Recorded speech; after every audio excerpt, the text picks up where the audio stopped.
Happy New Year, everyone, and to our Ateneans, welcome back to your virtual classes for the second semester of school year 2020-2021. I am Dr. Marshall Murillo, Faculty of the Social Sciences Department, Ateneo de Naga University, and I will be your host moderator for today's timely and relevant webinar, Copy and Paste, Plagiarism, and How to Avoid It, a webinar on promoting academic integrity in the new normal. Office of Student Affairs continues its new normal series during this pandemic, and in the start of the month, January 2021, this webinar aims to promote academic integrity in the new normal by giving us significant amount of understanding about plagiarism.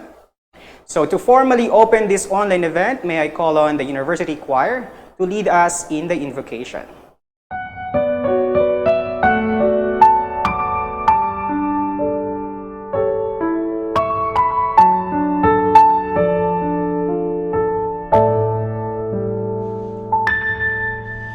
I beg to fall in love with Thee, my Lord, with every breath of life I take.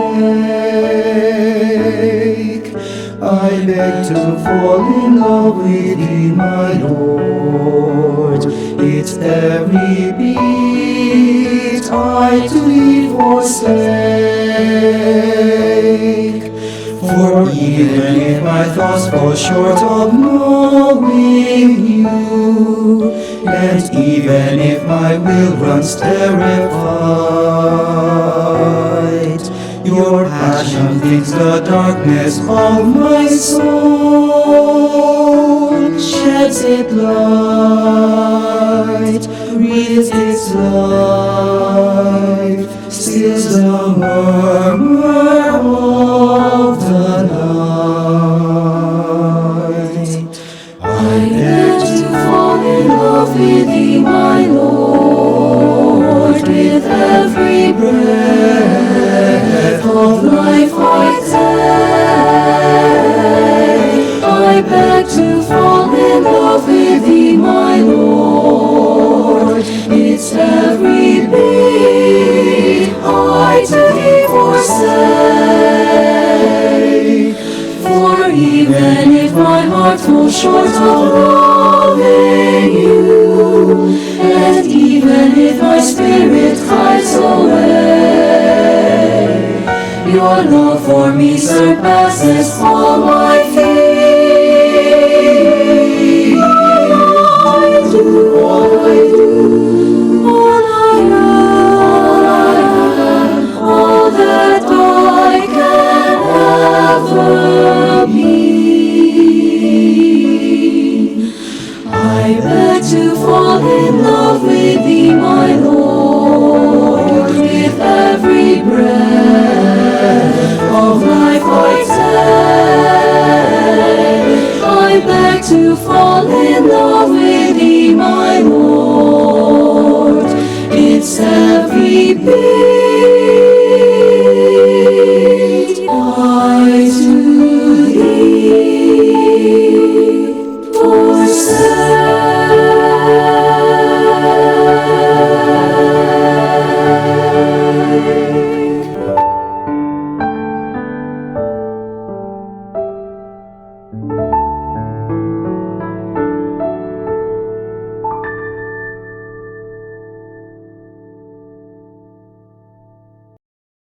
Thank you to the members of University Choir and their program director, Sir Joseph Reboriano. Hello, students and practitioners of Student Affairs and Services all over the Philippines. The OSA New Normal Webinar Series continues this second semester. The Ateneo de Naga University Office of Student Affairs, in cooperation with the Philippine Association of Practitioners of Student Affairs and Services, or PAPSAS, Region 5, is organizing this webinar entitled Copy-Paste, Plagiarism, and How to Avoid It. This webinar is part of the Office of Student Affairs program on student rights and responsibilities, which aims at helping the university maintain an environment that is conducive to learning by promoting student welfare and ethics, whether in traditional setting or in the virtual format that we are in right now. Particularly, this activity is organized in response to one of the forms of academic dishonesty, and that is plagiarism, which constantly challenges the maintenance of academic integrity and standards of educational institutions. With the aim of promoting honesty and keeping academic integrity, this webinar discusses how plagiarism is committed, why it is wrong and unacceptable, and what are its consequences. More importantly, after the activity, the organizers hope that the students can engage in a school culture that promotes honesty, honor, and discernment. Let me now share with you the schedule of today's webinar. There will be two parts. The first part is the talks of our invited speakers, and the second part is our open forum, and that involves your active participation, our dear students and participants. If you have any questions or comments on the presentations of our speakers, kindly post them on the comment section of ADNU OSA Facebook. Please state your name, the school or organization you are representing, and your brief comment questions, because later during the open forum, we will address them through the respective speakers and our invited reactors. E-certificates will be given to those who pre-registered and who will accomplish the evaluation form. We will provide the link for the evaluation at the end of this webinar. So we hope that you will gain new and useful learning from our webinar. At this point, may I now call on the ADNU Vice President for Higher Education, Dr. Alfredo C. Fabay, to give us the welcoming remarks. Dr. Marj Fajardo, Dean of the Office for Research and Creative Endeavors. Dr. Eric Lagdameo, Chairperson of the University Research Council. Mr. Sunny Virtus, Director of the Office of Student Affairs. Ms. Janice Trasvalles, Program Officer for Student Welfare, Safety and Ethics of Ateneo de Naga University. Members of the faculty and students from ADNU and other schools, friends, good afternoon. It is my pleasure to open this activity and welcome you all to this webinar on promoting academic integrity in the new normal, organized by our own Office of Student Affairs in coordination with the University Research Council and the Office for Research and Creative Endeavors. This activity aims to promote the value of intellectual honesty in academic pursuits across disciplines and programs offered in our colleges. For context, let me focus on the conduct of research and research report writing, such as term papers or undergraduate theses. Old-timers claim that they had better accuracy and integrity in their scholarly pursuits and outputs produced in time of library card catalogs as default search tools, index cards for organizing sources, and the use of typewriters in preparing the final reports. In this time of available electronic databases, ready internet access, and convenient search engines or platforms replacing library card catalogs, and laptops replacing obsolete typewriters, the importance of a solid and thorough process of inquiry and research seems to be dissipating. The work of paraphrasing written sources is hurriedly replaced by cut and paste of electronic texts. The prevalence of gadgets such as cell phones or laptops facilitate note-taking, yet details like important sources are not accurately recorded or are simply lost in translation from drafts to the final reports. Oftentimes, these issues occur in the rush to meet looming deadlines. Sadly, the time and effort saved through technology are not devoted to ensuring accuracy and compliance with standards of scholarly work. This activity today is a very important intervention. Through this webinar, we hope to establish what constitutes academic dishonesty with clarity and provide tips and ways on how to avoid it. Your participation in this webinar is an important first step that must be accompanied with commitment to integrity in academic endeavors. It is my hope that you will have a most productive session today.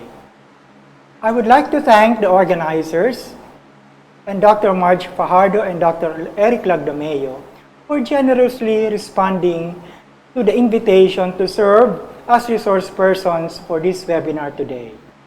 Again, welcome to this webinar on promoting academic integrity in the new normal. Thank you.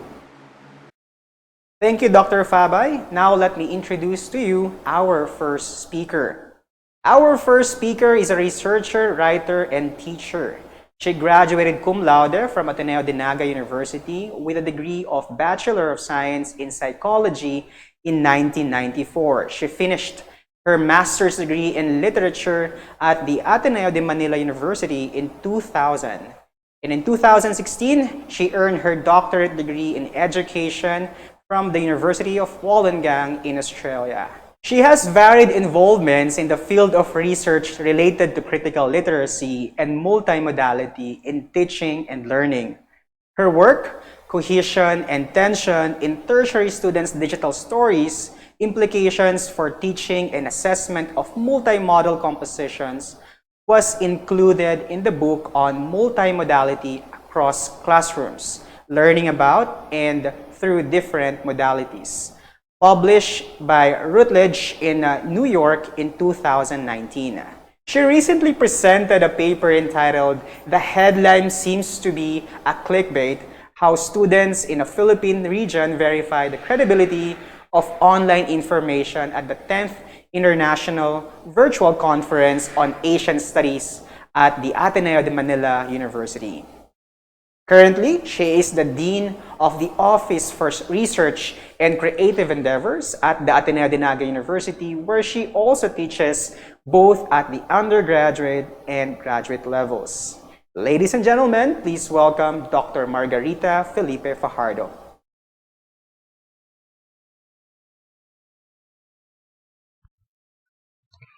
Good day, dear students of Ateneo de Naga University. So first of all, I'd like to thank the Office of Student Affairs through its director, Mr. Sonny Virtus, for inviting me to discuss with you about academic dishonesty, particularly the issue of plagiarism and how to avoid it. This is a very timely topic considering our shift to fully online learning this school year because of this COVID-19 pandemic. So thank you very much for attending this webinar. All right, let's begin. Of course, you have already heard of the terms academic dishonesty and plagiarism. These terms are defined in our university student handbook. However, in this webinar, we will not just define these terms, but we will also distinguish the different forms of academic dishonesty, identify the different types of plagiarism, and cite ways to avoid plagiarism. All right, let's play a game. I'm going to show you 19 statements on screen. Please think about whether you have committed such behavior at some point in your school life. After reading each statement, just simply say to yourself, guilty or not guilty. And let's see how many of these behaviors you have already tried. All right, ready? First, have you copied from another student's test or homework? Have you allowed another student to copy from your test or homework? Have you paid or asked someone to write a paper for you? Have you Googled information without permission for a test? Have you paid for websites to buy answers to tests? Have you tried to obtain a copy of a test before it is administered by your teacher? Have you leaked a copy of a test before it is administered? Have you used your cell phone to share a quiz or exam information to others? Have you perhaps changed a score or a grade on an assignment or document? Have you offered your professor something in exchange for a passing grade? Have you accepted your professor's offer of a passing or a higher grade in exchange for something? Have you lied to your instructor in an attempt to increase your grade or delay submission of requirements? Perhaps you have faked an illness or claimed to have lost internet connection? Have you attended an online class in which you are not officially enrolled? Have you changed or invented data to fit the hypothesis or results of your research? Have you listed a source in the reference list of a research paper which you did not actually use? Have you copied word for word a paragraph from the internet and pasted it as part of your paper or examination answer? Have you submitted the same paper for 2 different classes? Have you collaborated with another without permission in answering an assignment or test? Have you tolerated your classmates doing any of those mentioned behavior? Well, if you said yes to at least one of those statements, then I'm afraid you have committed what we call academic dishonesty. Chairperson defines academic dishonesty as intentional participation in deceptive practices regarding one's academic work or that of another. For example, if you said yes to any of those statements from 1 to 5, then these are a form of academic dishonesty labeled as cheating. Suppose you tried to obtain a copy of a test and distribute it to others, or maybe tamper the score or a grade. In that case, these behaviors are severe forms of academic dishonesty labeled as academic misconduct. If you offered or accepted money, goods, or services in exchange for a passing or a higher grade, that is a form of academic dishonesty called bribery. If you lie to your instructor about your identity or anything so that you can have a grade advantage, then that is a form of academic dishonesty called misrepresentation. If you're in the habit of changing data or inventing sources to pad your research paper, then that is a form of academic dishonesty categorized as fabrication. Now, submitting the same paper you wrote to 2 different classes may seem harmless, but if your professors do not allow it, then that is called self-plagiarism. However, a common but more serious form of plagiarism is when you copy and paste somebody else's work on your paper or exam with or without acknowledging the source. Now, with statement 18, you might ask, but how could that be academic dishonesty? That's collaboration. I agree, that's collaboration if your professor permits you to share ideas with others. Otherwise, that's a form of academic dishonesty called collusion. Now, if you did not try any of those behaviors previously mentioned, but you knew your classmates were doing any of those things, and yet you kept silent about it, you still committed academic dishonesty, I'm afraid. Because if we tolerate people who commit academic dishonesty, then in a way we involve ourselves in conspiracy. We conspire to let academic dishonesty prevail in our institution by being silent.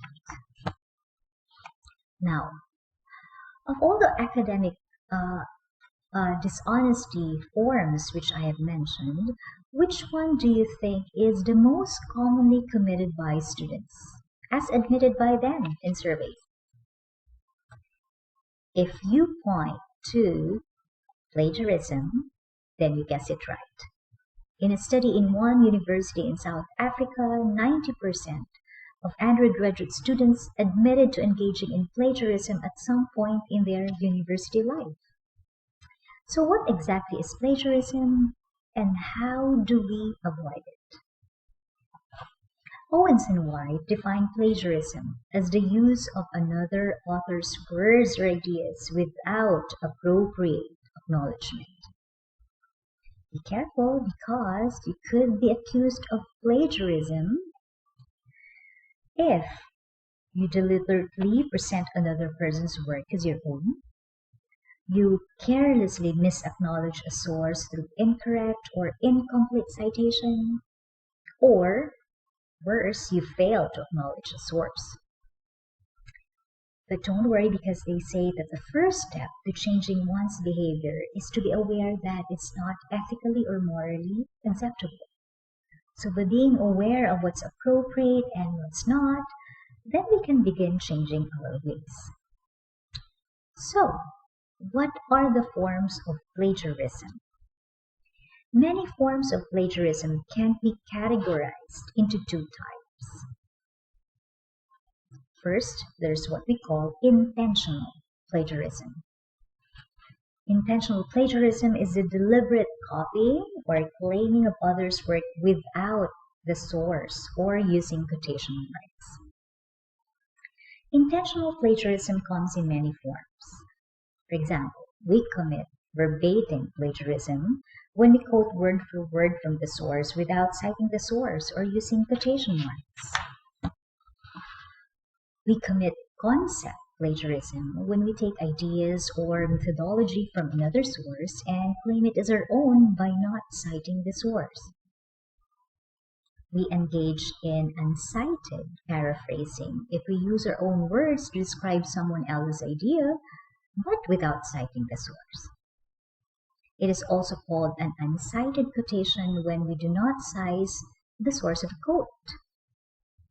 It is called an uncited author when we submit the work of another person and claim it as our own. Inventing sources is another form of intentional plagiarism because here we include non-consulted or non-existent sources in the reference list of our paper. So these are the different types of intentional plagiarism. Now, a second type of plagiarism is what we call unintentional plagiarism. This is the practice of acknowledging the source but accidentally copying others' ideas or organizational structure. There are many ways by which we can unintentionally plagiarize, so we really have to be careful. First, there's what we call direct quote overuse. This happens when we copy word for word from different sources, but enclose them in quotation marks and cite the source. Word substitution happens when we copy word for word the original text and merely change some words with equivalent synonyms, but cite the source. Structural plagiarism, on the other hand, happens when we copy the author's flow of ideas, but we substitute our own words or phrases, but cite the source. Incorrect citation of sources happens when we either use quotation marks to copy author's words, but we do not provide an in-text citation. In-text citation is the author date format in parentheses that we use to refer to our sources, usually per paragraph. Now, incorrect citation of sources also happens when we provide an in-text citation in the paper, but we fail to include the source in the reference list. So what can we do to avoid committing these types of plagiarism? So I'm now going to suggest some ways to avoid plagiarism. First, always cite the sources of your ideas. Conceptualizing ideas is a difficult process. The least we can do is to acknowledge the person or people who inspired us to do our research or creative projects. Citing other people's work is our sign of respect and gratitude for their hard work and a sign of our humility to accept help from others. Teachers will not and should not penalize you for citing other people's ideas in your essays, reports, creative productions, and term papers. In the academe, citing sources is an expected writing skill which should be practiced by every student and professor. So, how do you cite a source in your project? There is a specific format to be followed for every type of source you consult, be it a journal article, music, PowerPoint presentation, or thesis. Ask your teacher what format you should follow when citing sources. For example, the MLA or Turabian styles are usually observed in the humanities, the APA or Chicago in the sciences, and the IEEE style in engineering courses. There is a website I usually go to when I write my papers to ensure that I cite correctly the sources I consult. So you might also want to check out this site maintained by Purdue University. On this site, you are given examples of how to cite your sources using various citation formats such as the MLA, APA, ASA, and IEEE. You have to be meticulous, though, in citing the sources of ideas correctly. In doing so, you help your readers trace the origins of your ideas. Now, some of us think that if we acknowledge each source of our ideas in our papers or projects, we're not committing plagiarism anymore. Wrong. Remember, there is such a thing as unintentional plagiarism, which most of us can commit if we're not careful. So, how do we prevent committing unintentional plagiarism? This is what I suggest. Effectively quote, paraphrase, and summarize other people's ideas. When we use, for example, direct quotation, we copy word for word the author's exact words. But use direct quotation sparingly. It is said that a maximum of 10% of your paper can be allotted for direct quotations. Usually, we only quote other people's words if they are striking or metaphoric, such that the beauty of how it is said might be lost when we paraphrase. So here are some guidelines for you to follow when directly quoting from your sources. First, words must be reproduced exactly as it appeared in the source. Enclose the words in quotation marks. Use ellipses to indicate omitted words and square brackets to indicate slight additions. Also provide the in-text citation with page number in parentheses. And then, of course, cite the source in the reference section. In quoting sources, readers must know exactly which words are not yours, even if they comprise only a single line. So let's take a look at this example of a direct quotation from a source. In quoting word for word, use quotation marks to mark the borrowed phrases or lines, and include in the in-text citation the page number where the quote was taken from the source. So look at this. This is an example of an appropriate direct quotation. Let's go to the next, which is another strategy is to paraphrase. When we paraphrase, we express a passage's content more clearly and directly in our own words. So when paraphrasing text, here are some guidelines to follow. First, we read the original passage until you understand its full meaning. Then, you have to set the original aside when you write your paraphrase. Don't copy the original structure of the material. Instead, use your own way of discussing the ideas in your own organizational structure. And then, of course, as always, provide the in-text citation without page number in parentheses. And then cite the source in the reference list.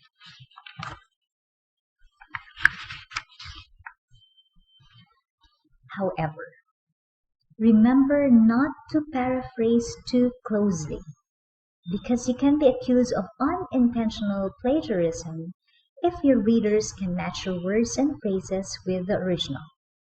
I'm going to show you an example. For example, let's compare these two paragraphs. The one on the left is the original text, and the one on the right is the paraphrase. However, the text on the right can be considered a plagiarized paraphrase because it follows the same order of ideas and merely substituted synonyms for the keywords in the original. So you really have to be careful. Alright, I'm going to show you an example of a good paraphrase next. Now, compare these two texts. The text on the right is an example of an appropriate paraphrase because the writer used his own words and structure in conveying the same idea. So you see, you really have to be careful when using when you're doing your paraphrase. So that's why it's crucial that when you paraphrase, you read and reread the text until you fully understand it.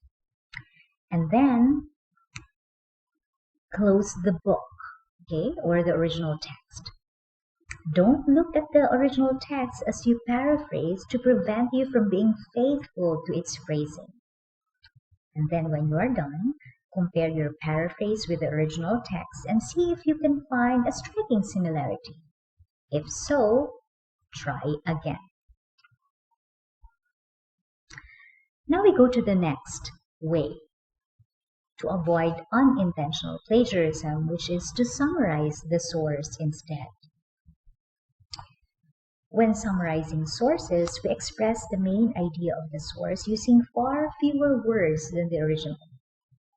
For your summary to be effective, first, you'd probably like to outline or mark the information that you want to summarize, and then state in your own words the writer's central idea. So yes, it's only the central idea that we're looking for in the original text. You might also want to summarize the writer's major supporting details if you want, but you have to restate them in your own words. And then write the summary immediately after reading the article so that you don't forget the main idea. Now again, I'm going to show you an example. Let's compare the two texts on this slide. The one on the left is the original text, and the one on the right is an example of a good summary. The writer only focused on the original paragraph's central idea without using the same words or organizational flow of the source. That's why it's called a good summary. Alright, so after quoting, paraphrasing, or summarizing other people's work in your paper, there's one other thing that you can do to make sure that you're not carelessly plagiarizing. I would suggest use a plagiarism checker app such as Turnitin. Turnitin is an app that lets you upload your paper in their system and detect which sections of your document registered similarity with other online resources or those uploaded in their databases. Fortunately, our university has a subscription with Turnitin. All you have to do is to request the library staff to run your paper through this system. You will then be sent a digital receipt, such as this, which highlights potentially copied texts. Knowing which paragraphs registered high similarity with other texts uploaded on the World Wide Web will help you rewrite your summaries and paraphrases, or remind you to put quotation marks and in-text citations where necessary before submitting the final paper. The fourth way by which you can prevent committing plagiarism is by developing your authorial voice. According to Owens and White, Students should not always think of themselves as editors who collate other people's ideas in their papers. Instead, they suggest that students think of themselves as authors who argue a central message, emphasize details, and pose their original interpretation. Don't be afraid to put forward your ideas in your paper. When you don't provide an in-text citation after a statement or paragraph, it signals to your readers that it is your idea or analysis that you're offering to them and claiming as your own. Be confident to write about your own opinions and interpretations of data in the best way you can. Lastly, to avoid intentional or unintentional plagiarism, I encourage you to live by the honor code in school by doing only what is authorized and ethical. Here is an example of the honor code that we use. Instill in yourself intrinsic learning desires. You won't have to resort to academic dishonesty if you seriously want to learn. More often than not, it is through perseverance that you'll be able to apply your newfound knowledge and skills to your personal, academic, and professional lives. I hope you found this webinar useful. I can only hope that in this new semester, you would be encouraged to avoid academic dishonesty, acknowledge other people's ideas, use your own words in explaining other people's concepts, develop your identity as author, and be intrinsically motivated to learn new things. I pray that all will be well with our education as we continue to brave this new world of online learning. Thank you very much for your time. Thank you, Dr. Fajardo, for that very informative talk. I am sure that the students are now well-oriented about the academic dishonesty, particularly plagiarism. Now, if you have questions or insights on Dr. Fajardo's presentations, you will have the chance to share them during the open forum later. Our second speaker led the committee which crafted the present policy of Ateneo de Naga University on intellectual or academic dishonesty. In 2019, he earned his doctorate degree in philosophy from Ateneo de Manila University, where he also obtained his master's degree in philosophy. He graduated cum laude from Holy Rosary Seminary with a degree of Bachelor of Arts in Philosophy in 1993. As an editor, contributor, and writer for several publications, he has covered topics related to philosophy, such as Foucault, Heidegger, Gadamer, and hermeneutics. He was involved in research on the study of Pantawid Pamilyang Pilipino program, or 4Ps, and evaluation of the Kalahi CIDSS, otherwise known as the Kapit Bisig Laban sa Kahirapan Comprehensive and Integrated Delivery of Social Services, one of the poverty alleviation programs of the Philippine government being implemented by the Department of Social Welfare and Development. In 2012, he presented his paper entitled Human Capability Expansion and the Pantawid Pamilyang Pilipino program during the National Conference on Poverty organized by DSWD. Currently, he teaches philosophy at Ateneo de Naga University, both in undergraduate and graduate levels, and is the current chair of the University Research Council.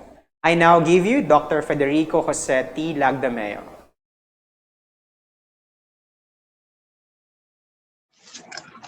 Why do some students cheat?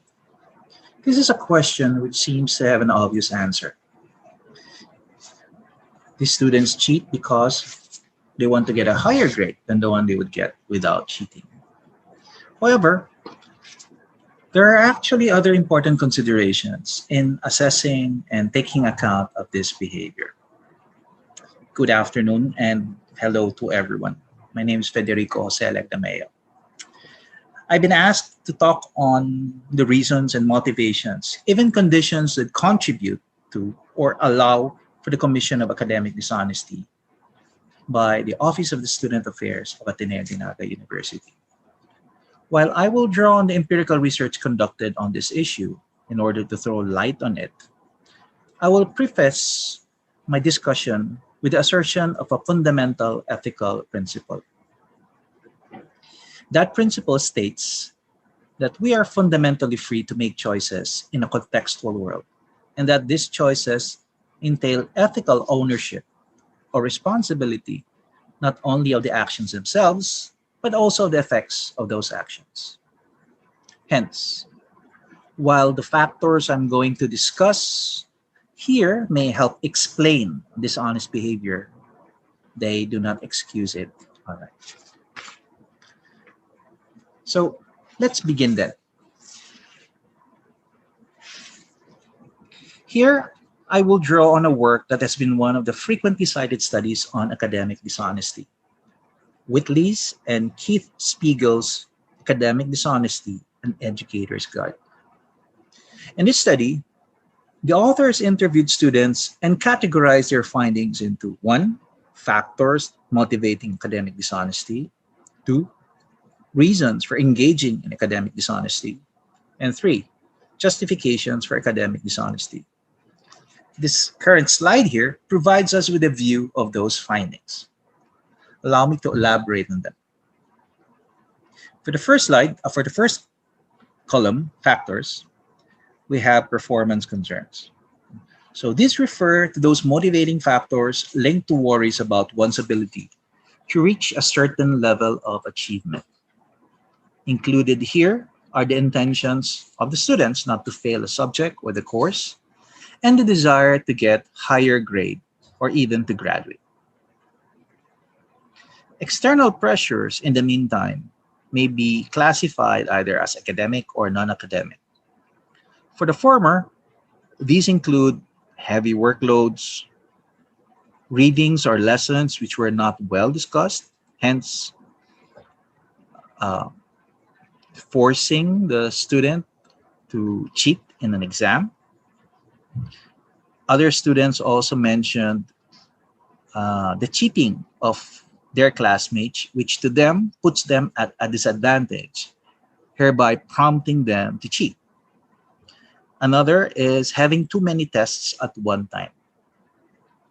For non-academic pressures, we have the students' parents' expectations of them, the demands of the financial scholarships that they may have, illnesses, and another is having a job which competes for their time, attention, and focus. Another factor mentioned by the study are unfair professors who may be unreasonably demanding, whose grading are considered harsh, and whose tests are deemed unfair and even viewed to be designed to fail students. Another motivating factor that was mentioned is, of course, lack of effort on the part of the students themselves. This would mean the student's failure to attend her or his classes for whatever reason, and also the absence of desire and effort to put in the necessary work for the subjects enrolled in. This contribute to the commission of academic dishonesty by the students. The intention, meanwhile, to help a friend or classmate, as well as to stick by one's loyalty to a group or clique, comprise the factor adherence to other loyalties. Finally, some students interviewed for the above study also related that they saw cheating as a game or challenge for them, while others intimated that at times the opportunity to cheat rather, arose and became irresistible. Turning now to the second column, the reasons for engaging in academic dishonesty. The study revealed them to be the following. Number 1, students recalled or believed that they engaged in academic dishonesty because they believe that few people ever get caught. They also believe that academic dishonesty is seldom, if not never, punished. And Amusingly, some say that the reason they engage in academic dishonesty is because it's the fault of their classmates, because those classmates of theirs didn't cover their papers during tests. Or it's their instructor's fault because the instructor left them while they were taking the test. When we now turn to the justifications for academic dishonesty, we find an interesting list here. We have triple denial, the first of which is the denial of injury. What this means is students said that cheating can be justified because it really does not hurt anyone, or cheating can be considered as a victimless crime, and so would be all right to commit. There is also denial of personal responsibility, wherein the cheating uh, student excuses himself or herself is because the lessons were too hard, or that he or she got sick, or that because of the professors really do not care about the students. Finally, when we come to the denial of personal risk, students explain that they did not believe they will be caught by their teachers, or if they were caught they will not be punished, or if they were punished, the punishment will not be as severe. Now, other justifications for academic dishonesty involve having selective morality. That is, the student believes that while they remain to be honest persons, they can suspend nonetheless the demand of honesty when a friend, for instance, needs help in passing a test or a course, or when classes they are taking become very, very tough, or when simply it makes it necessary. Cheating becomes necessary. Some students also justify their dishonest behavior by minimizing its seriousness, arguing that if they cheat on a minor requirement, it is really insignificant and does not count at all. Finally, some students justify their dishonest behavior by citing dishonesty as a societal norm. They point out that society's leaders, like, say, the president, police authorities, are themselves dishonest, and that everyone, their teachers included, have committed an act of dishonesty at one point or the other, and that the school or the faculty actually turn a blind eye to acts of dishonesty. Now, there are other studies which join Whitley's and Keith Spiegel's in elaborating the effects and cause of dishonest behavior. And when we go to this, we will see, for instance, that one study, or several studies in fact, have confirmed that students who are dishonest or were dishonest in class were more likely to engage in fraud and theft on the job when they were in the workplace. An interesting study in 2014, in the meantime, this was by Munoz Garcia and Aviles Herrera, indicated that students who were dishonest tended to have negative life satisfaction and negative satisfaction with learning. In addition, they tended to have lower well-being in relationships with the transcendental, or that is, having poorer spiritual life. Academic dishonesty also contributes to dampening the morale of teachers and non-cheating students, even as it hampers and undermines the transfer and production of knowledge, according to another study. One other detrimental effect of academic dishonesty is the tarnishing of the reputation of an academic program or even of a whole institution when widespread and rampant cheating is found in them. Ultimately, academic dishonesty erodes the public's trust of education as an institution, leading even to dismissive attitudes towards science, research, and institutional learning. Given these impacts and costs, We, as students and faculty members, are tasked to combat academic dishonesty. Now, here are some tips to not only combat it, but also to avoid it. On the part of students, you can craft and adopt a personal honor code. Such an honor code helps develop your sense of integrity, of being honest with yourself and others. Equally important in this regard is to motivate yourself to learn and not just to earn a grade. As I frequently tell my own students, people who forget who received the highest honors during graduation, that is, who graduated with Latin honors and received citations. But when a student really learns something, he or she retains it for life. It cannot be stolen from him or stolen from her. On the contrary, even, such learning can be shared without losing it.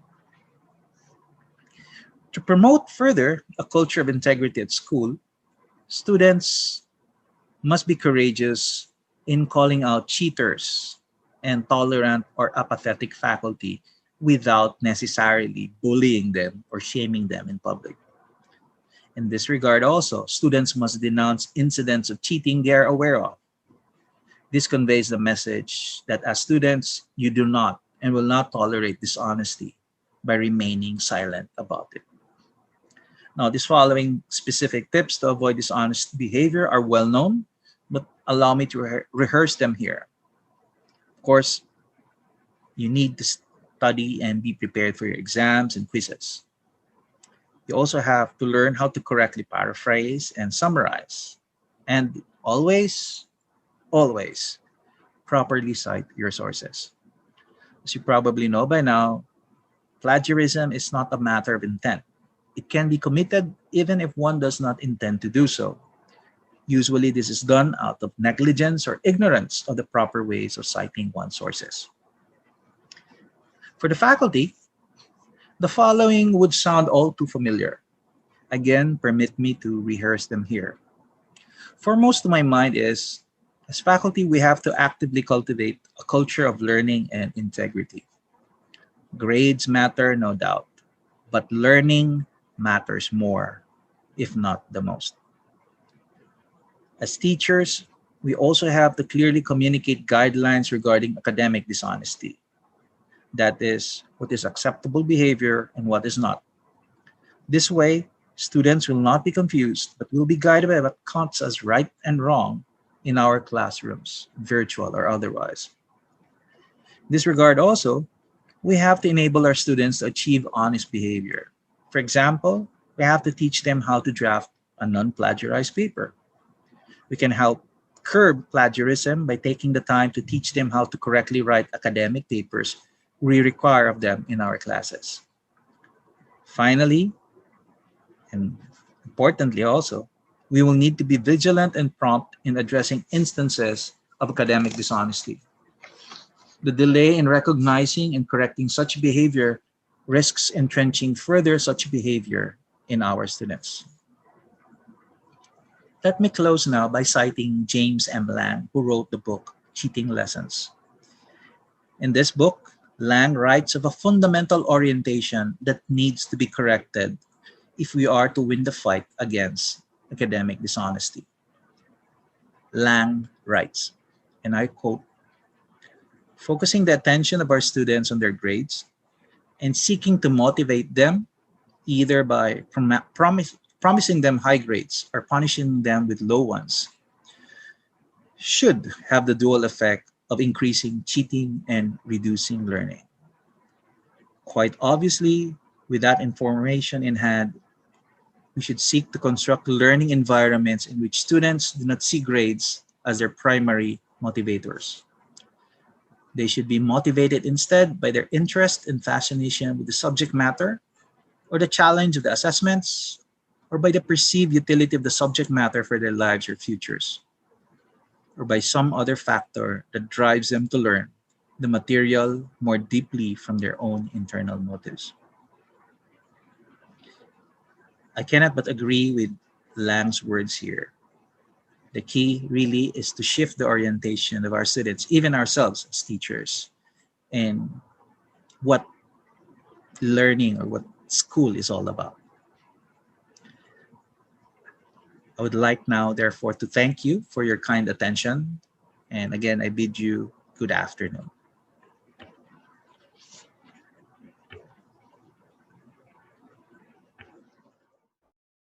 Thank you for your insightful presentation, Dr. Lagdameo. That completes the first part of our webinar. We hope that you learned from the presentations of our great speakers for today. And please stay with us as we proceed to the open forum. All right, so at this point, we're going to proceed now to our open forum. And may I now invite our resource speakers, Sir Sunny, and our reactors to join me in this conversation. So to our reactors, please share your questions or insights relative to the webinar's theme and also the speakers' presentations. All right, so viewers, we also welcome your insights and comments or questions and have them post in our comment sections here in ADNU OSA Facebook. So we will try to read them later. No? So we will now have our first reaction. So our first reactor is Ms. Nelka Leila Villarin. She is the project lead of the Center for Student Success and former OSA director of De La Salle University, Manila. Good afternoon, Ma'am Lenny, or Ma'am Nelka, sorry. Thanks for joining us this afternoon. Good afternoon, Sir Marshall, and good afternoon to the students of Ateneo de Naga, as well as the administrators and faculty members who are in this webinar. And I'd like to thank the Office of Student Affairs for inviting me, especially Sir San and Ms. Janice.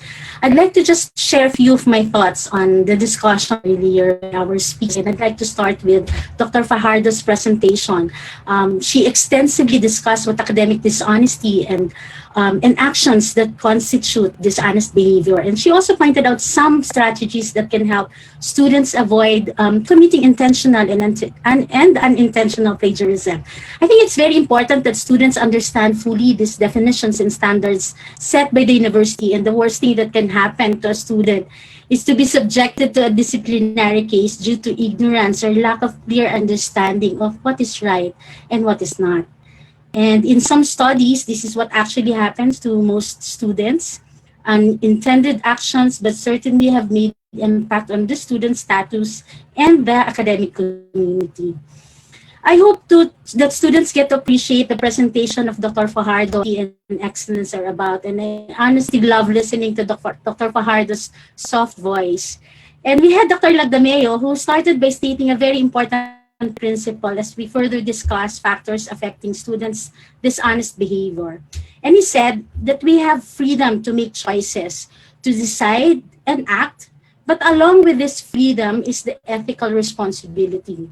This is something that we teach in the university. We expect to be kind. We are expected to be kind and understanding to our students, but we are also here and have the responsibility to teach them what is right and just and to take accountability for their actions, to be responsible for their own learning. And when Dr. Lagdameo discussed the factors, reasons, and justifications, I can imagine the students and individuals who were in similar circumstances and reasons, such as unfair professors, demanding parents, wanting to belong, and this sa mahuhuli, okay lang yan. Si ano nga ginagawa niya din yun eh.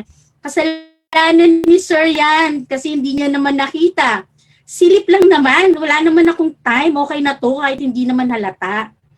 Listening to the sharing of Dr. Lagdameo and Dr. Fajardo, I have few takeaways in this afternoon's webinar. First is that academic integrity should be embedded in the university culture. And I think there should be emphasis on integrity, consistent and uncompromising. For these reasons, circumstances of we remain faithful to what we value as a community. That while expectations for our students is first, can someone honestly say that they are proud of their achievements when you know that somewhere buried on those pile of papers or on those folders online, plagiarized work waiting to be discovered? But I also like how Dr. Fajardo earlier has put it. Acknowledging others' work is having the humility to accept other people's help. The second is the emphasis on learning, that after all, learning is not a race or a competition. Learning is not about the numbers. I try to remind myself every day. Faculty members now are even challenged with the online learning to create assessments that will truly measure learning. In a university where culture of excellence is promoted, students are expected to articulate their thoughts and have the confidence to engage in conversations. Just like what Dr. Fajardo said earlier, let your voice be heard. Share what you think. Make your ideas matter and not just mimic what others have said. Provide opportunities for students to develop their skills and have the necessary tools to assist them. In DLSU, for example, one very important area is academic writing. In the program that was launched last year, the SHINE, or what we call the Success Habits in a Network Environment, students are given opportunities to be assisted in developing their skills in academic writing. There are free tutorial access to this type of resources in the university. And just like this webinar, it is an important student support. One thing that is similar with Ateneo de Naga and DLSU, and I think other universities also have this, is the use of Turnitin. You're fortunate to have this tool made available to you, and when you use it more and more, you will be able to familiarize yourself on some strategies to avoid plagiarism. Maybe you can to maximize the use of this tool. I always believe in our students. Engaging our students in promoting academic integrity is to me an important element. Allowing them to participate, for example, in drafting provisions in the student handbook has been very beneficial. In DLSU, part of the Student Discipline Formation Board is a student representative, and in most cases of academic dishonesty, the students in enforcing policies to uphold academic integrity. I've seen this kind of student vigilance as well as in other universities. In 2019, I remember there was a case in one university wherein student councils and student organizations spoke against decision made by an administrator. They said that the university should not compromise its integrity. So I know that students know we need to allow them to engage and have that sense of integrity. For the past 10 years, I've worked in student affairs and engaging with young people. Just like at home in raising children, consistency is so important. I'm sure parents can relate. We need to develop and promote the sense of integrity in all other aspects of our university life. When we have student organizations operate under student affairs, we expect them to be honest in all their dealings. When they submit accreditation requirements, they provide you with correct data, even if it means placing the organization in probation. In competitions, we expect them to play fair. So it's not just in the classroom, but the entire community has to reaffirm these values. It's a very challenging life ahead of us,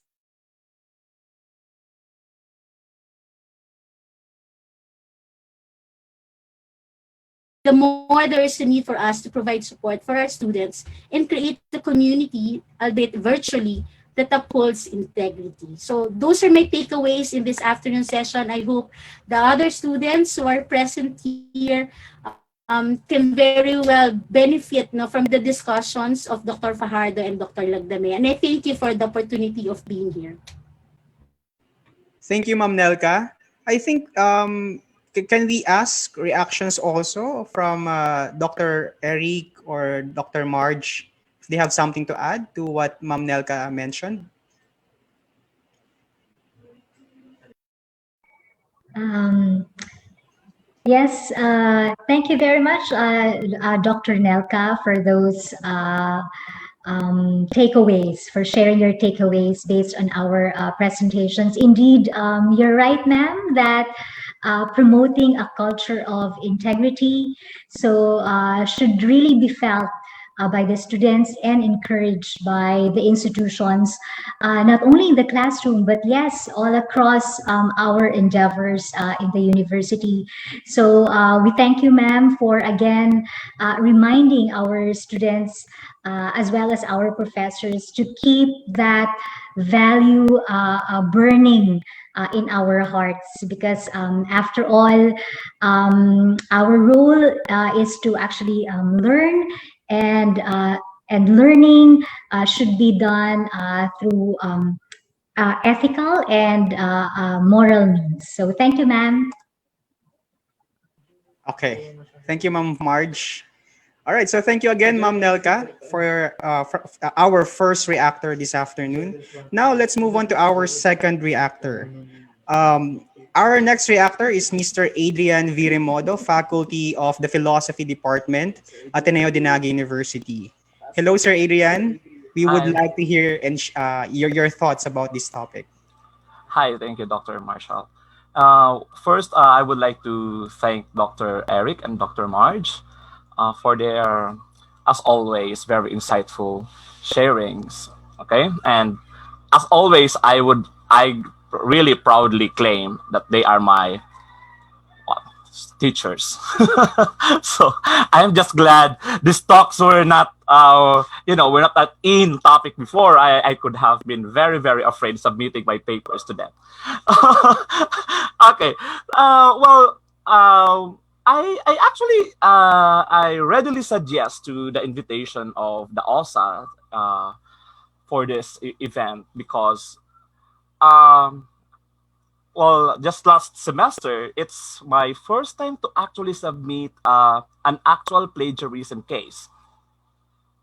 Okay, so yeah, I've been teaching for how many years now, and it's really my first time to submit a plagiarism case. And I just want to share this because I just want to know, I just want to let the students know that it is not also easy for teachers to actually file a case. Okay, it's also emotionally demanding from our end to really to finally draft your report and everything, contact your students. Although I would say that of course it's not my first time to encounter plagiarism cases in my class. Well, I'm just thinking that perhaps the different circumstance today is that it is an online thing, and I really do not have this more personal approach with my students. I do not even know the faces of my students, as I I am only looking at the names on my screen. So it's also difficult for us. So um, I really agree with Dr. Eric's claim on how the culture uh, somehow adds to the the factors that push a student to uh, to to commit plagiarism. And um, I have a question though. I don't want to add much more because I know that the speakers were really good. And but my first question is with Dr. Eric Lagdameo's assertion of the ethical responsibility. Okay, some of the usual reasons that students would give their teachers, or for me at least, is that it's unintentional, right? It's unintentional, and but as what Dr. Eric said, well, it's not a matter of intent; it's a matter of doing it. However, with Dr. Marge's comment that Marge's part of the lecture of Dr. Marge was there are actually unintentional plagiarism. So how do we deal with this when students claim that it's unintentional and it may really fall into those unintentional cases? Okay, so perhaps it's just a kind of a bit rash for the student to submit, and I just missed this one. Which so that's my first question. Should intent somehow be part of our decision process as, as teachers. And that leads me to my second point, where uh, should the amount of the plagiarized portion be considered vis-a-vis the gravity of the sanction? Because in our policy in Ateneo de Naga University, the quantity is not actually a matter of issue. Okay, I mean, if I can prove to you that you have plagiarized a line or two, then it qualifies you for a disciplinary case, just like when someone plagiarized a whole paragraph or a whole chapter.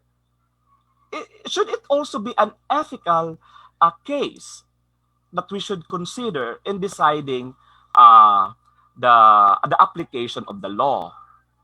Okay, and my last point is that going back to the culture, okay, and that we glorify grades, parents glorifying grades and achievements, where in fact that culture lurks in the deepest uh, part of the university itself, right? We glorify competition, uh, and for right reasons, perhaps, right? University is, it's lively in one way or another because of the competitions that we have. But how can we as a university, if this is a mitigating factor, then how can we remaneuver the way we present education itself to the students? Okay, in order that, if this is a factor indeed, then how do we maneuver it as coming from ourselves, especially now that I actually observed this from the current generation of students, that they are more grade conscious than before. Uh, if I may be blunt, the product of the K-12 system, they may be very diligent, yes, sure, but they are much, much more grade conscious compared to the older batches. Yeah, so those are just my points. Thank you very much. Sir Eric, would you like to address the questions of Sir Adrian? Yes, please. Thank you. Thank you, Dr. Marshall. Uh, Thank you, Adrian, for those questions. This is like an ethics class again. uh, I'd like to take your third point first. You ask whether the university itself abets cheating in a way or academic dishonesty by glorifying grades, glorifying competition. Can you hear me? Uh, can Yes, you hear yes, me? sir. Yes, yes. Okay, Yes, sir. thank you. Okay. My answer there is that again, I'll echo what James Land said. If our learning environments are geared, oriented towards learning, then we already have the first step in addressing combating academic dishonesty. Uh, I'd like to apologize to people not from the Ateneo when I say this. The concept of magis, for instance, in Ateneo means we have to be more. We have to do more. We have to be greater. We have to be more diligent. But we don't do it for its own sake. We don't try to be the best simply just because we want to be the best. We want to be the best because we want to be of better service to others. I think when we base our learning, when we base our teaching on that particular outcome, how can we make students be better servants of our communities? Then the matter of grades really do not become very, very significant. I'm not saying they don't matter at all. They do. But it does not become the bottom line in a matter of speaking. So I agree with Adrian when he says that universities, our learning institution, and I'm sure Ateneo de Naga itself, helps or abets the glorification of the grades. So that means we have to rethink, we have to revisit also our own systems, and of course, review our own culture. That's with regard the third question. The second question revolves something to do with the appropriateness of the penalties when it comes to plagiarism. As mentioned earlier, I was part of that committee. I led that committee in the crafting of the present academic policy on academic dishonesty. And this was one of the debates, if I recall correctly, that we've had. We were talking about making the penalties appropriate to the actions or the violations that had happened. And the reason we stuck with this non-differentiation between actions, a non-differentiation of identification of the violation was this. We wanted, at the time, we wanted to send a clear signal that whether it was very slight or whether it was small, relatively speaking, or substantial, something wrong done needs to be called out, needs to be penalized. A violation is a violation regardless of the extent or the substance that attaches to it. Nonetheless, I would like to make it public that perhaps that policy needs to be revisited, needs to be reviewed, given, of course, the change in the times and the change of the circumstances that need to be addressed. So on that score, I also agree with Adrian here that yes, we have to make appropriate the penalties to the actions themselves. And then finally, and this is very, very interesting, the first one, connection of intent and the effects of the action. Adrian raised the question of if it's possible to commit plagiarism unintentionally, why do we make our students liable, either ethically or legally for them? Let me first be clear in saying that the commission of the action, regardless of the intent, produces certain effects. And those effects become part of the action themselves. So while, for instance, a student may commit plagiarism unintentionally, we say that the person remains liable. I'm speaking, of course, legally in terms of policy here. The person, the student, still remains liable for those because of, could be on the part of the student, like I say, negligence or even ignorance, an ignorance that could have been remedied. So in that sense, the second question of Adrian will be very, very appropriate here. We need also to mitigate, we also, sorry, the ignorance, the lack of intention on the part of the student should be taken into consideration in meting out punishment. My last point is this. It needs to be clear, I think it needs to be done that the violation is recognized, is named and recognized and admitted. The penalties can be negotiable. What's important is that we recognize that the violation has been committed on the part of the student and, of course, part of the community. The penalties can be adjusted in order to serve a greater end. That's all. Thank you, Adrian, for the question. Okay. Thank you, sir. Hi, Dr. Marshall.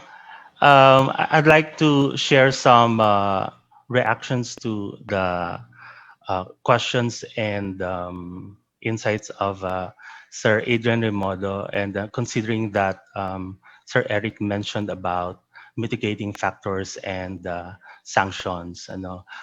First, let me say that indeed it's a basic responsibility of the students. To be honest, that's why orientations are being done at the onset of the school year and in classes by the teachers, and efforts like this webinar and a lot of infographics on social media are being organized as well.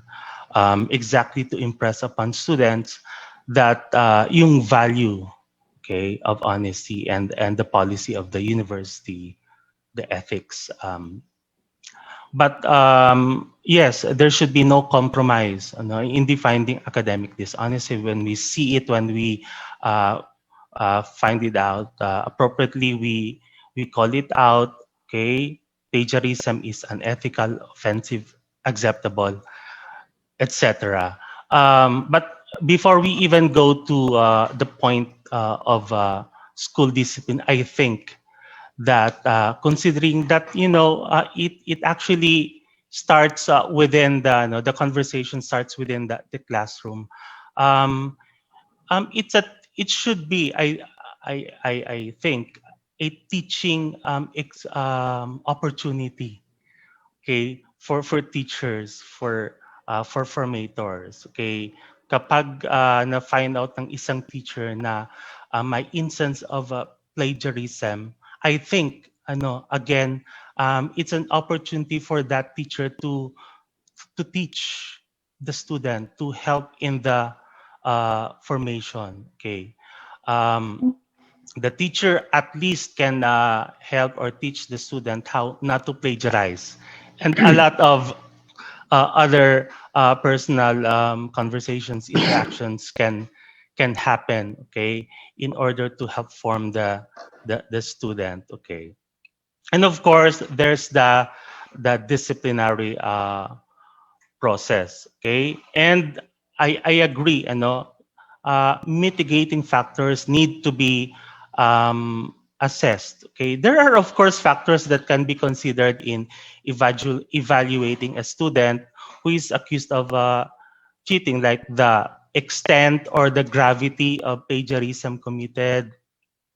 Another is kung may previous record ba yung student, or may halimbawa sa isang klase, sa isang teacher, may instances ba before na itong estudyante ay plagiarize, or baka yun nga unintentional. And I think mas malaki yung opportunity to teach the student in that sense. Even remorse is a factor, okay, subject to evaluation. So in this sense, the school discipline it should be formative or restorative. Of course, there has to be a balance between the restorative value of it and yung punitive aspect din, no? Babalansin dyan. But there, gusto ko lang i-reiterate na yung instance of plagiarism, of cheating, is a teaching opportunity and yeah, a learning experience for a student involved in the said instance. So thank you. Okay. Thank you, Sir Sunny. Sir Sunny is Ateneo de Naga University Office of Student Affairs Director. Okay. Dr. March, do you want to add to the discussion about policy, about the strict implementation sometimes of our policy towards our students? Because while we're at it, if I may just insert the question of one student here, from Precious Nina Apuya.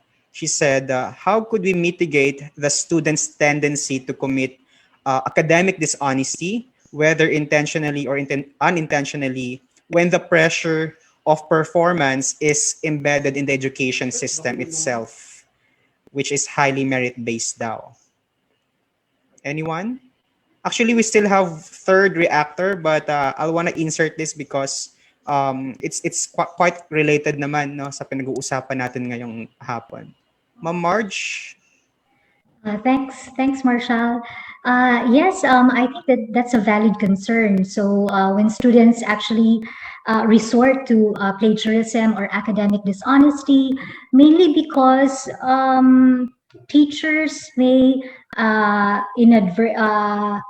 not really be aware that they may be actually tolerating this kind of attitude, and yung sabi nga kanina na competition is very parang there's a great tendency to compete in school. I think one way that what the teachers could do is to make, for example, research relevant to students. So I think one way students may actually plagiarize because one, they may be overloaded with work. Another is that teachers may simply give them assignments. So not really emphasizing the importance of that particular project or the importance of that particular research. And so therefore the intrinsic desire to learn so gets lost in the process.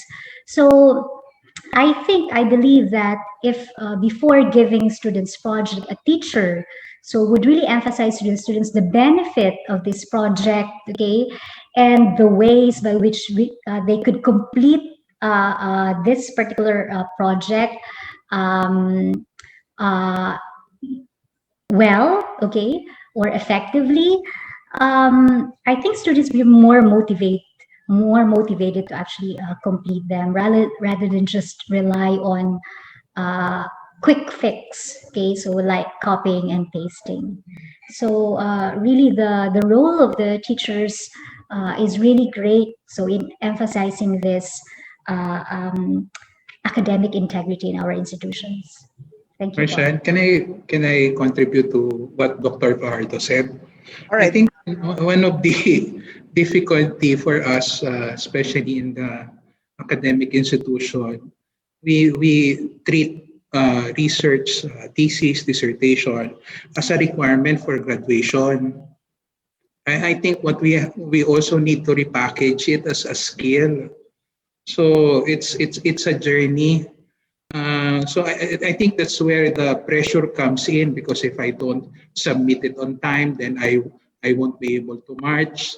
My parents will be disappointed. But the point here is that even if you graduate, the skills and competencies of research, you bring it with you.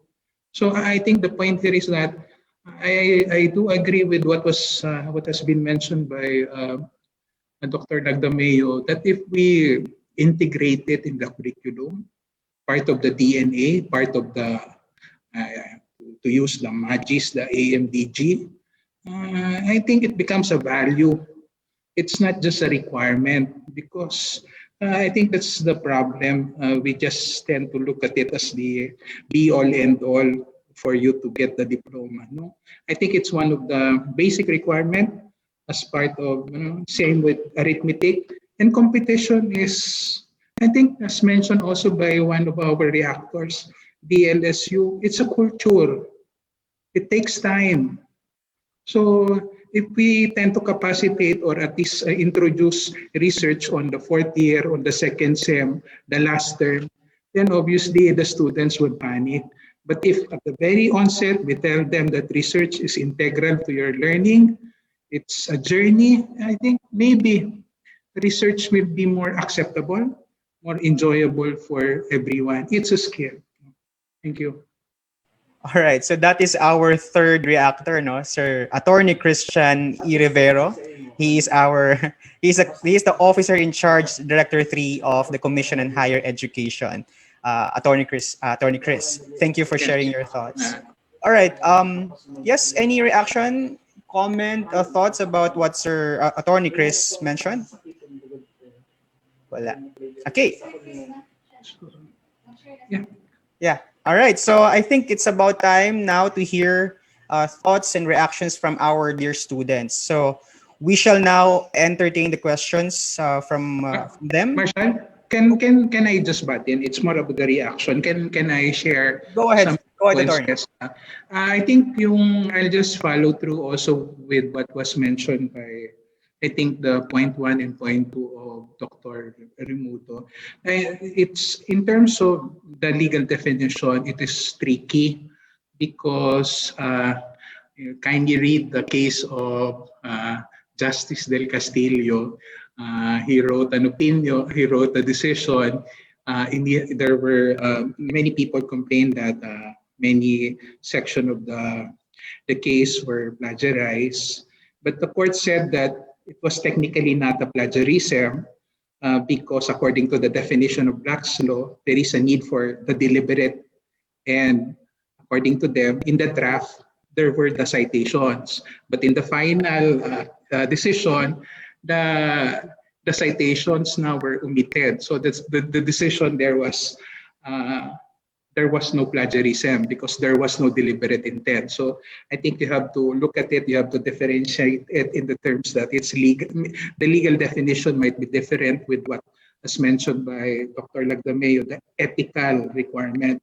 Now, also in terms of the number 2, there is also the case here in UP wherein a PhD graduate, an Indian, her diploma was actually removed or it was cancelled because they found out after 2 years that her dissertation, many portions there were plagiarized. No, so I think we really have to have a sort of a culture wherein we penalize people. No, particularly for those graduate students. I think for the undergrad, I understand. I do agree with Sunny here, Bertus, na it's a teachable moment. I'll also point out what I think Dr. Fajardo said. No, I appreciated what I do not know if Dr. Fajardo was my teacher in high school, but implicitly I'm telling that she's older than me. No? What I'm trying to say is that in terms of the research is tricky. Teachers themselves have to be capacitated before we can expect our students to know it. You know, that, I'm surprised myself. EPA 7th edition, it's different from 6. Even if you know the 6th edition, iba na naman yung citation format. So it's a continuous learning. You cannot just be teaching students or telling students to do research when you yourself di mo alam. So I think that's hypocrisy.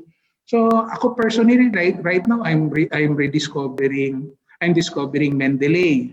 So mabuti yung sinabi ni Dr. Fajardo.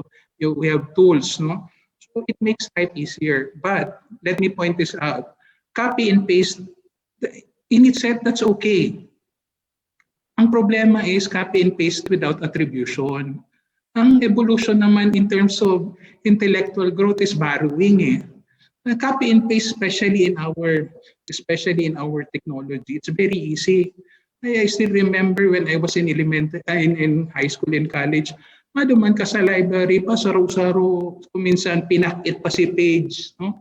Right now, you just go there, Google Scholar.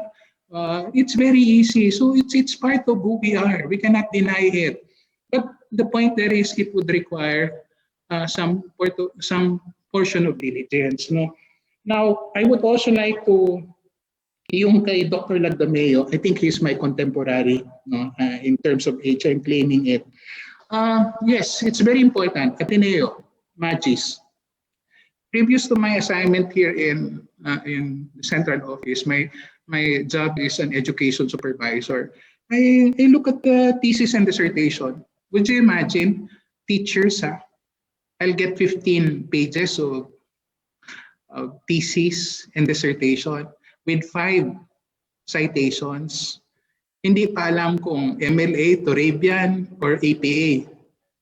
So how can you expect? These are teachers who do the research, pursue their graduate studies because they want their promotion. So what I'm trying to underscore is that if we develop our students in terms of the undergrad, kung maganda yung formation nila, they deem research as a value, as an end in itself, no, not as just a requirement. Then I think they could pursue and do research eventually, siguro with integrity. As I've said, it's a competition. LaSalle, Ateneo, etc. Because we have to compete, UP. We have to compete, we have to do research. Otherwise, talagang naiiwan tayo sa kampungan. No? But the point there is that there should be some integrity as to the research. So that's part, and I think that's the challenge, particularly for Ateneo being the only autonomous university in Bicol, no? That you really have to champion research. And ako mismo, when I look at the research or the thesis or the dissertation, I look at the CV. Kasi pag nakita ko yung research na 15 or 20 pages or hindi alam-alam and nakita ko nag-graduate sa Ateneo, I myself will write something bad there, no? Because obviously, but very fortunate naman I haven't seen an Ateneo graduate do it. No? But ang punto doon is, I think eventually our students will become teachers, parents, etc. So if they do not know, if they haven't learned the value of at least intellectual honesty, that would domino later on. So, as I've said, imagine you have even the DepEd is looking into the reports wherein research for sale. Diba? So I think that's the challenge. I know Dr. Lagdameo was part of the initiative to more or less improve the quality of the graduate education in Bicol. So ang pinakapunto doon is we go back to the basic, the undergrad. So I think you go back to what Dr. Fajardo was saying. Look at the research, capacitate our teachers and capacitate our students. Because if the teachers naman do not know, hindi ka marunong ng APA, hindi marunong ng MLA, diba? Talagang I think that will be problematic. And doon naman sa sinabi ni Dr. Lagdameo, really, they have to own it, no? Ateneo de Naga has to champion research. I think we have meant for others, Magis. I think it's really, it's a tragedy kung during the test papers or research mo na may nakalagay doon na cross and then AMDG and then lahat naman pala yun ay plagiarize. So I think baka isumpa kayo ng, di ba, sa Ateneo, bako kayo sa Corbila. So ang punto lang, research is a way of life. We may not be as good as the superstars, but we have to go back. We have to start, and I think that's the challenge for the teachers and for the students. We have to teach them that that's it. We cannot be competitive unless we learn. Kaya magagaling yung Lasal because it took them decades to imbibe the culture of research, even the ethics of research. We will arrive there, especially in Bicol. But I think the professors of Ateneo, the students of Ateneo de Naga have to champion it. We need champions in order to really live up to the idea of men for others and to embrace yung magis na yun. So, yun, salamat. Okay. Thank you for a very insightful remark there, Attorney Chris. Now, I think let's hear it now from our students. No, the students will give us their reaction. Let's hear it first from Florence Albo, the Vice President for Finance, Remontados Debate Society of Ateneo de Naga University. Hello, Al. Hello, Sir Marshall. Good day to everyone, to the administrators present, to guests, the reactors, to Dr. Lagdameo and Dr. Fajardo, and to the wonderful and hardworking people over at OSA.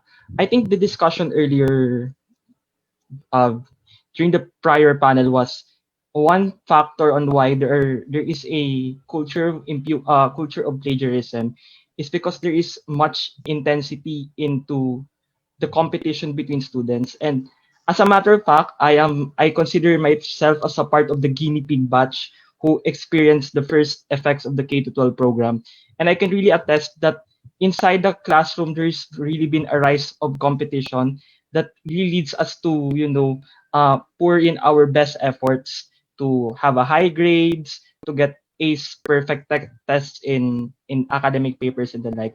But I would like also to borrow of Dr. Lagdameo's point when he also talked about that the costs of the action of plagiarism is not just mainly a concern of academic dishonesty, but it is also rather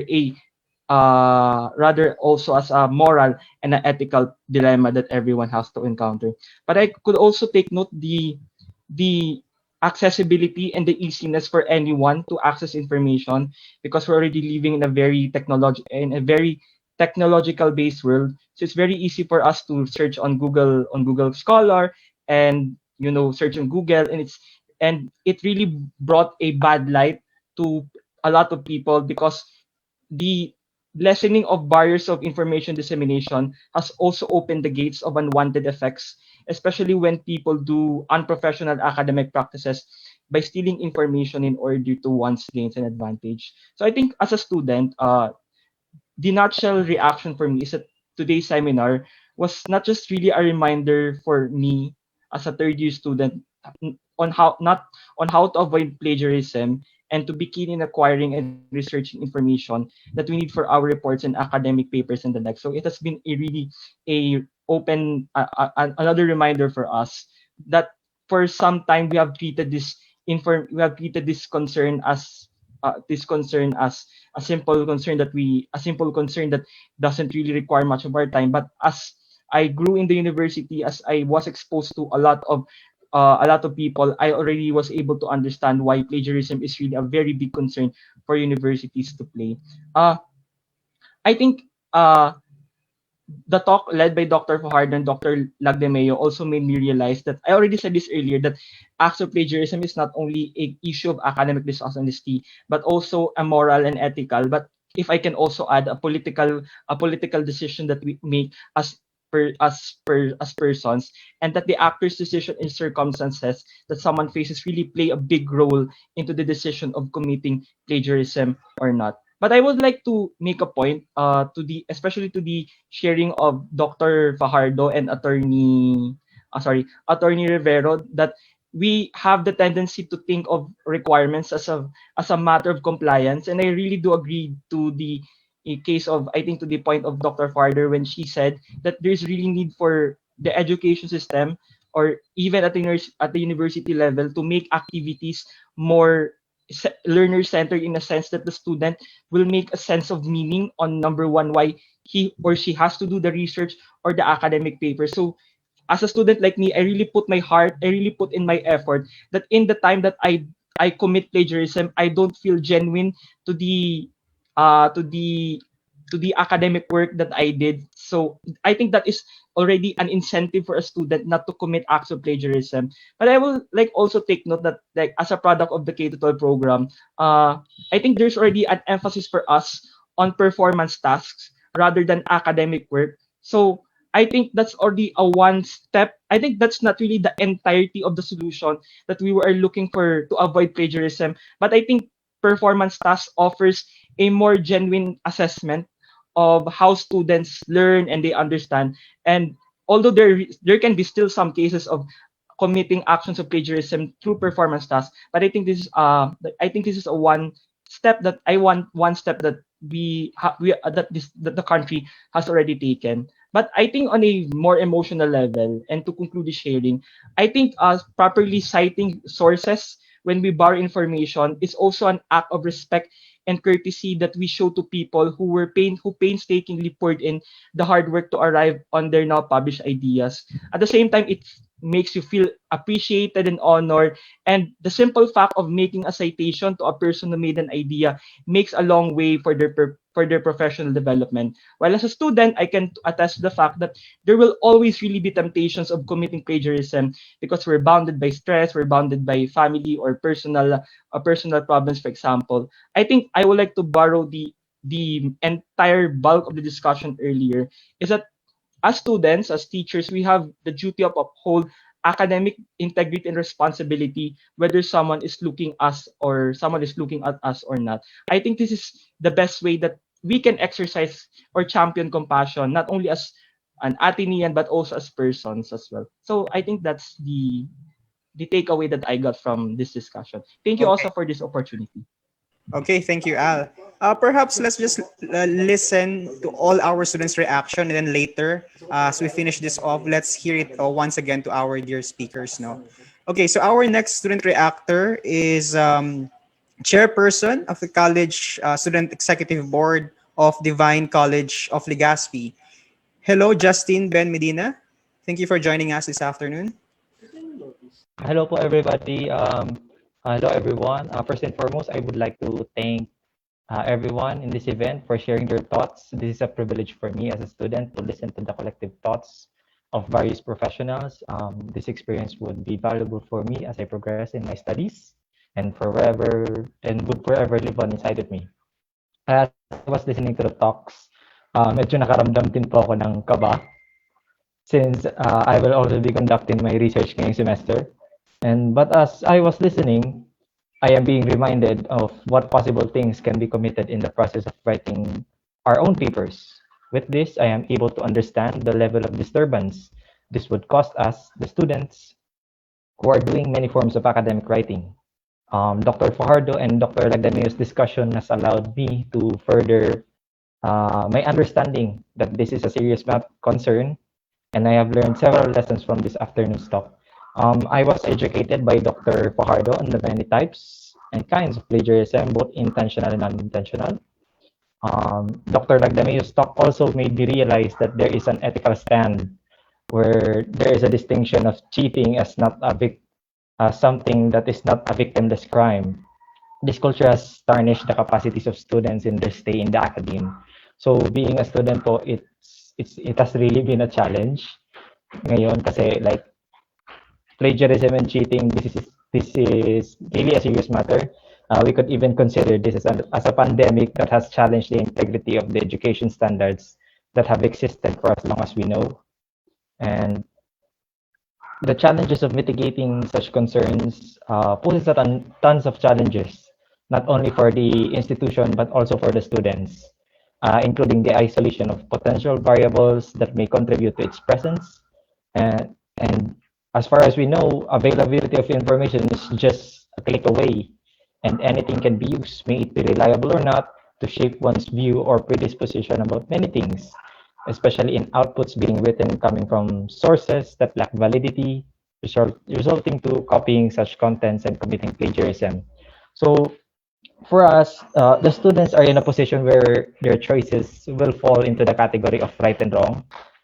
As it was discussed, there are also factors as to why they resort to cheating. In the end, it always pays to be educated because as we all know, we are all students of life, and this all starts with us, the students, and it ends to those we meet along our academic journey. To not point our fingers to those who may have committed such dishonesty, but to educate them also on what is right. Um, for the question po sana, I would just like to ask, since I'm also a member of a committee on discipline in our institution, what other possible changes can you recommend in order to strengthen the academic policy on cheating and plagiarism in an educational institution? Okay, thank you, Justin. We will take note of your question. Let's just hear it first to our last student reactor. He is the Prime Minister of the Student Government of Universidad de Santa Isabel, and he's here to share his insight. Mr. Joshua Mark Bautista. Hi, Joshua. Good afternoon. Hi po, good afternoon, everyone. But first, thank you very much from Ateneo de Naga University through the Office of the Students Affairs. And now to webinar copy and paste plagiarism and how to avoid it. Now, it's very important, it's very crucial to have this kind of webinar, especially that we have shifted from the traditional to the blended or online based or online learning, teaching and learning.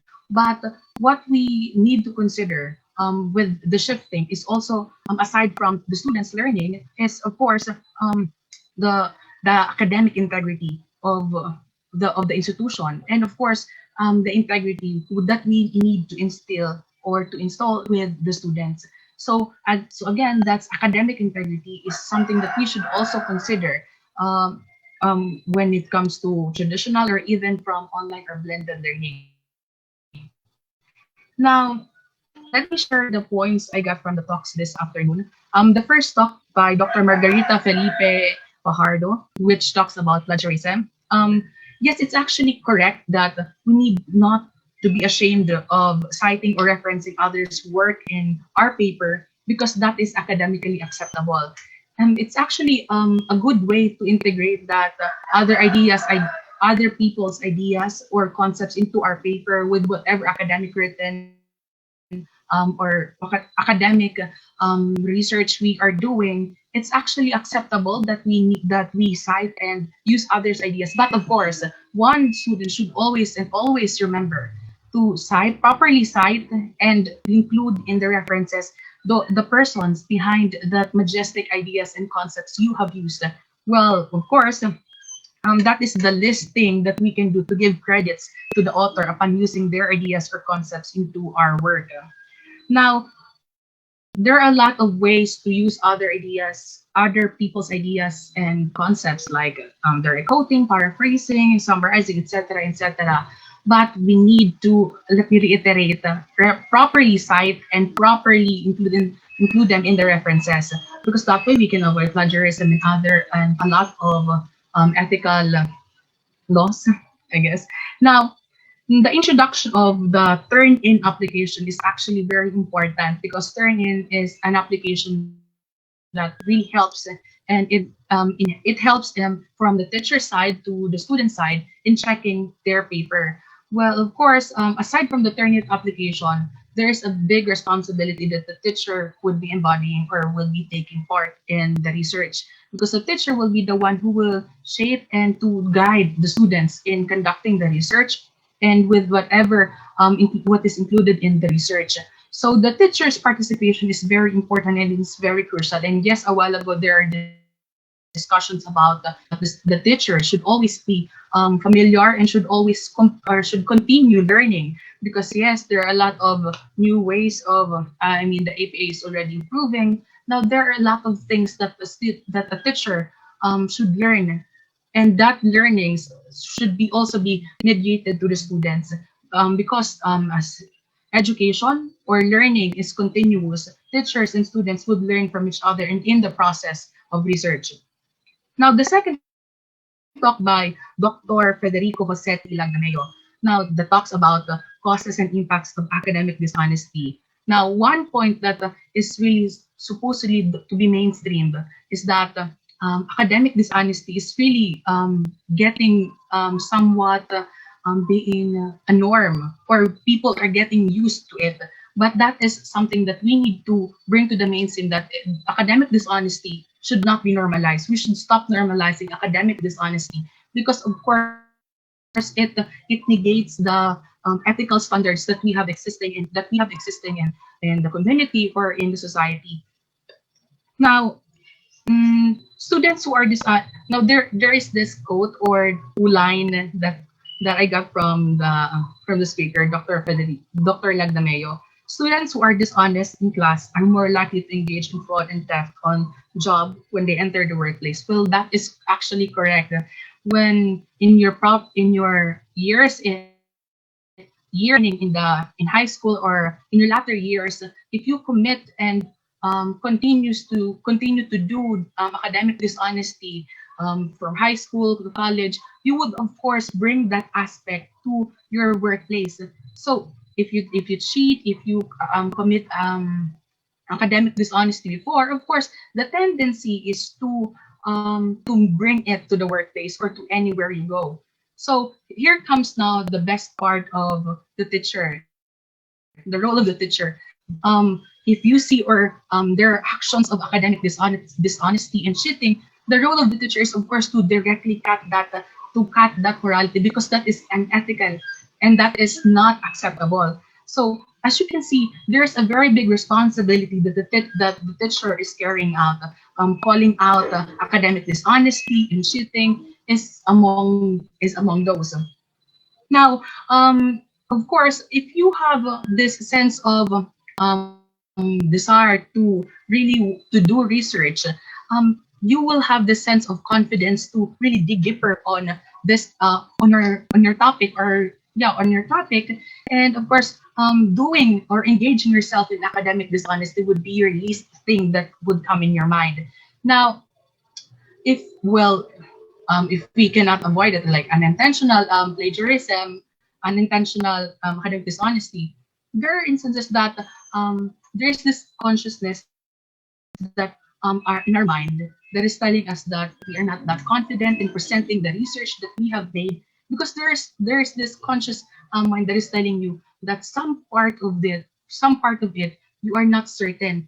So that is something that you will carry on, and that burdens you very much. So let's start there. Like, the morality of the students should always be correct, and the morality of engaging in research should always be taught and rethought again to the students, because yes, we are teaching it, but we need to reiterate, teachers or needs to reiterate these aspects, because those things will be the starting or the springboard for the students to not engage in academic dishonesty and cheating. Now, last for the last line, I want this from students to students side. Let us all observe ethical standards with whatever we are doing and whenever we are and wherever we are, because that is the starting point of us. We need to engage in the standards. We need to engage in ethical standards and we need to follow those standards, because those things will completely and entirely direct us to the correct path. So again, thank you, everyone. All right. Thank you, Joshua. That was a very insightful remark right there. No, wow. I think this webinar is not just a reminder to our dear students to inform them or reorient them about plagiarism, but it's also, as you've mentioned, no, Al, Justin, and other reactors. It's also a reminder to us educators, as well as the institution involved, no, to actually emphasize that the task to be honest academically is not just the burden of our students, but also us as a community, for example. No?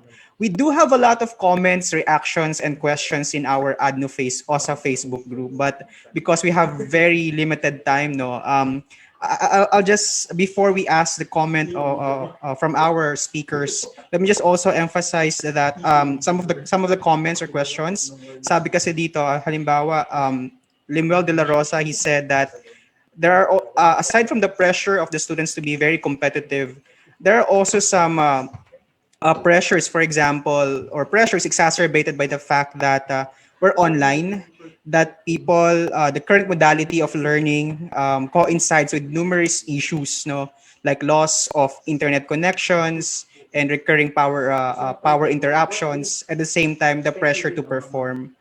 So, and also we have here comment from, I think question also from Mr. Espelita. Given the online flexible learning, is there a way or adjustment regarding the violation punishments? In other words, court considerations from the teachers that we could actually give to especially during this pandemic daw. I think this is him asking what should be the strategies from the part of the teacher as well as the institution in terms of providing this quote unquote he said consideration. Did I think we can ask at the same time. I think Justin mentioned what are those policies that we can actually utilize in order to avoid this dishonesty in academic environment or setting. I think we can ask Sir Eric or Ma'am Marge to comment on this and also the remarks of our students, our student reactors. So I'll start Ma'am Marge first. first. Okay. Yes, I think the challenge now for institutions is to really review our policies on academic dishonesty, because while we may have these kinds of guidelines already established, but we're still operating perhaps in the face-to-face context. So there are a lot of things that have happened now. So because of this pandemic, and so therefore there are new ways now to cheat, for example, okay, or to commit academic dishonesty, which are not in the guidelines so of institutions. So perhaps that could be one way to guide our students on what is acceptable and what is not acceptable, considering the realities of online learning. Like, for example, before, cheating may be defined as looking at somebody else's papers, which is not anymore applicable now. So perhaps the certain guidelines specifying, for example, taking screenshots, okay, so of tests, online tests. So these guidelines, I think, will definitely help our students so know what is it that they can do and what is it that they are not allowed to do, so to actually avoid academic dishonesty. Sir Eric. Thank you, Ma'am Marge. Uh, ma-plugging muna ako. Ang plugging ko, yung talk ni Ma'am Marge, ilagay na natin sa repository para any teacher can access it. Para hindi niya na kailangan, oh class, panoorin niyo ito, matututo na kayo. Di ba? So, hindi na. Okay, that's what. Okay. First, I'd begin with an anecdote.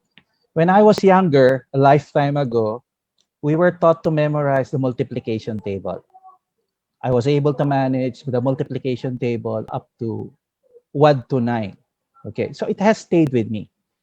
But nowadays, I don't think there is a need to memorize a multiplication table.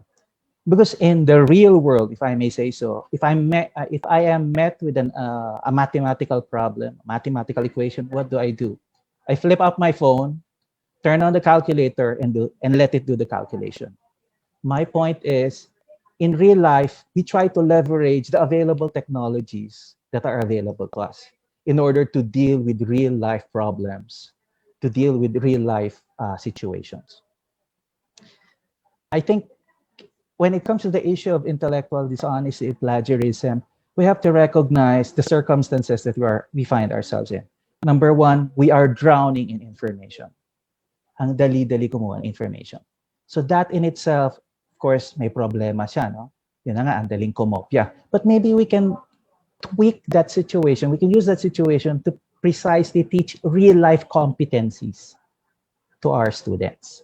Okay, so I don't have a clear idea yet of how we are going to go about this, but I think that's something worth considering.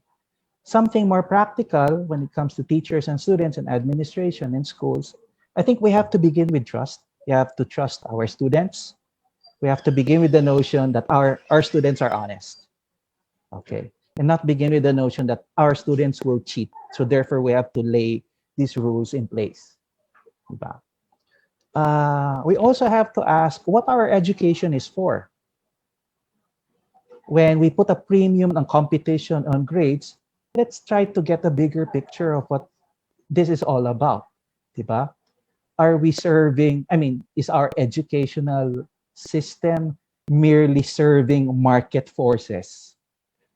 Is our education merely serving industries?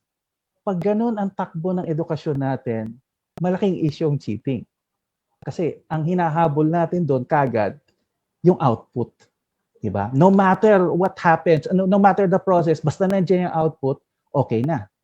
So we also have to revisit the way we've oriented our education.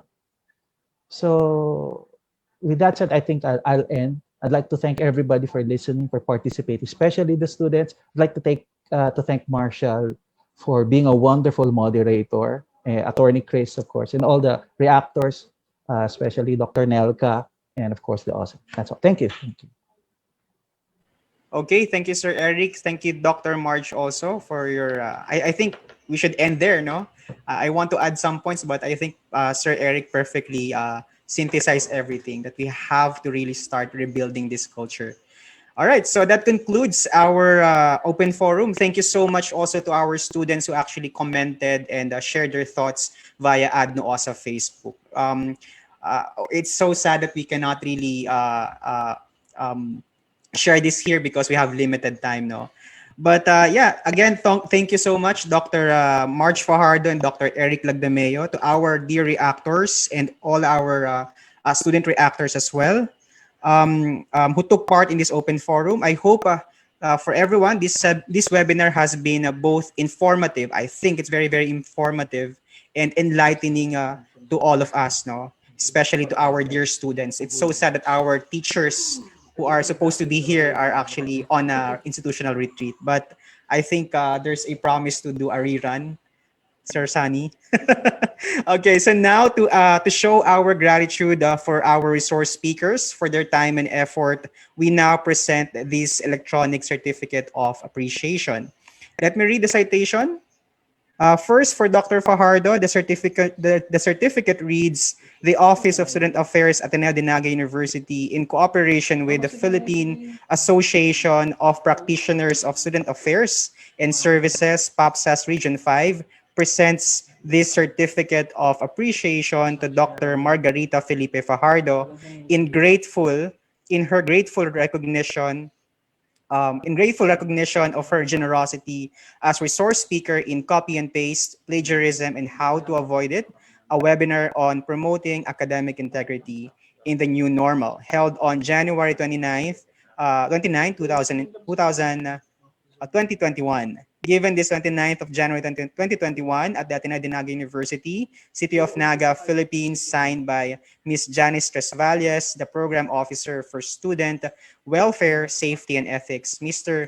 Rudy P. Enigo, the Philippine or the President of PAPSAS, Region 5, and Mr. Sunny or Rodolfo Vertus Jr., Director of Student Affairs and PAPSAS, Region 5 Vice President, and of course, Father Robert Ezequiel Rivera, SJ, University President of the Ateneo de Naga University. The same citation is presented to Dr. Federico Lagdameo. Thank you again.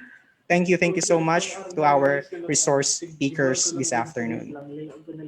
All right, so we now have come to the end of the program. No, to those who registered, e-certificates of attendance will be provided to you after accomplishing our evaluation.